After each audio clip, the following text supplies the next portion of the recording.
देखिए जगत vision news में आपका स्वागत है। मैं हूं आपके साथ वीना। छत्तीसगढ़ की महिला डीएसपी कल्पना वर्मा और व्यवसायी दीपक टंडन वाला मामला तो आपको याद ही होगा। दूसरे छत्तीसगढ़ के फेमस आईपीएस योगी बाबा यानी कि यौन शोषण के मामले में घिरे आईपीएस रतन लाल डांगी भी आपको याद ही होंगे। इन दोनों ही मामलों में पुलिस की भूमिका ने कई सवाल खड़े कर दिए हैं। सवाल छोटे मोटे नहीं, बहुत बड़े हैं कि क्या प्रदेश में कानून सबके लिए एक जैसा नहीं है। ये सवाल हम क्यों उठा रहे हैं, देखिए हमारी इस स्पेशल स्टोरी में। क्या छत्तीसगढ़ में दोहरा कानून चल रहा है? क्या प्रदेश में कानून व्यवस्था सभी के लिए एक जैसी नहीं है? क्या पुलिस के आला अधिकारियों को बचाने के लिए पुलिस महकमा अपनी मनमर्जी चला रहा है? ये सारे सवाल हम इसलिए उठा रहे हैं क्योंकि हमारे पास कुछ ऐसे दस्तावेज हैं जिसे पढ़ने के बाद हर कोई यही कहेगा कि प्रदेश में कानून व्यवस्था सभी के लिए एक समान नहीं है।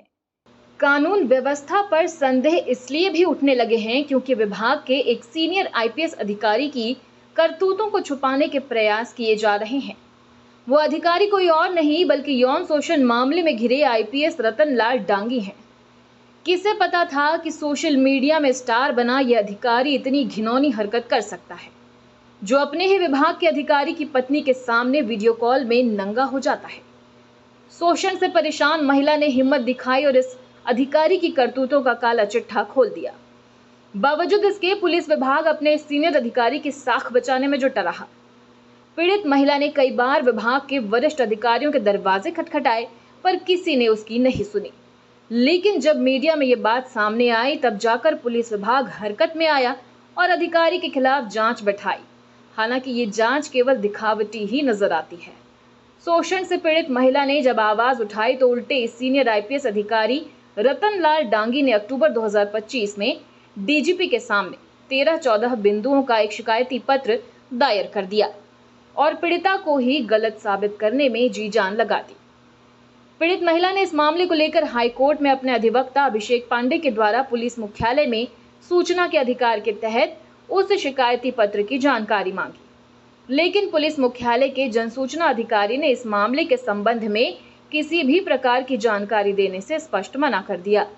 जनसूचना अधिकारी ने तर्क दिया कि जिस शिकायतकर्ता के संबंध में जानकारी मांगी जा रही है, अर्थात आईपीएस रतन लाल डांगी, उन्होंने इसकी जानकारी किसी अन्य से साझा करने में सूचना के अधिकार 2005 की धारा 11 उपधारा 1 के तहत असहमति प्रदान की है। एक आधार पर देखें तो ये नियम कहता है कि मुख्य रूप से तृतीय पक्ष की जानकारी से संबंधित है। ये धारा तब लागू होती है जब कोई आवेदक ऐसी जानकारी मांगता है जो किसी दूसरे व्यक्ति यानी कि पब्लिक अथॉरिटी के अलावा उससे जुड़ी हो और जिसे उस व्यक्ति ने गोपनीय माना हो। वहीं इसके दूसरे पक्ष में नियम ये भी कहता है कि मांगी गई जानकारी से होने वाला जनहित उस तीसरे पक्ष को होने वाले संभावित नुकसान या उसकी गोपनीयता से बड़ा है, तो पीआईओ वो जानकारी जारी कर सकता है। अब ऐसे में सवाल उठता है कि आईपीएस रतन लाल डांगी ने महिला के खिलाफ अपने ही विभाग में शिकायत दर्ज कराई थी। महिला ने इसी शिकायत की जानकारी मांगने के लिए पुलिस मुख्यालय में आरटीआई लगाया, लेकिन उसे देने से इनकार कर दिया गया। पुलिस विभाग की इस कार्रवाई पर इसलिए भी संदेह हो रहा है क्योंकि ऐसा ही एक मामला कुछ महीने पहले सामने आया था। अभी कुछ दिन पहले एक और मामला भी प्रदेश और देश में चर्चा का विषय बना हुआ था। इसमें एक होटल कारोबारी दीपक टंडन ने एक महिला डीएसपी के खिलाफ फर्जी शिकायत करते हुए आरोप लगाया था कि होटल कारोबारी से करोड़ों रुपए और जमीन ठग लिए गए हैं।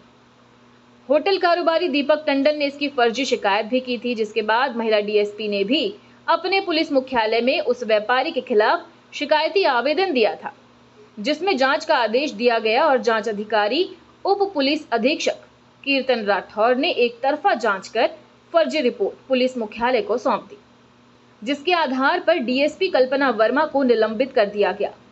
इधर उस व्यापारी को जब जांच रिपोर्ट जमा करने की खबर लगी तो उसने आरटीआई के माध्यम से शिकायत की जानकारी मांगी, जिसके बाद उसे सारी जानकारी सूचना के अधिकार के तहत उपलब्ध करा दी गई। यहीं से समझा जा सकता है कि आखिर पुलिस मुख्यालय में कैसे कानून को लेकर दोहरा चरित्र अपनाया जाता है। विभाग के सीनियर आईपीएस को बचाने के लिए आला अधिकारियों ने जी तोड़ मेहनत की है, जबकि न्याय की आस में एक पीड़ित महिला अपने भीतर दर्द के समंदर को समेटे बैठी है।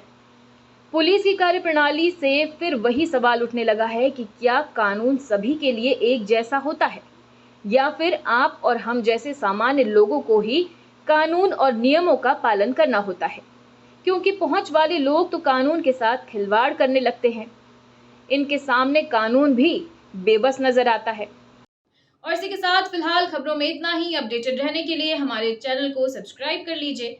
नई खबरों के नोटिफिकेशन के लिए बेल आइकन जरूर दबाइए। नमस्कार।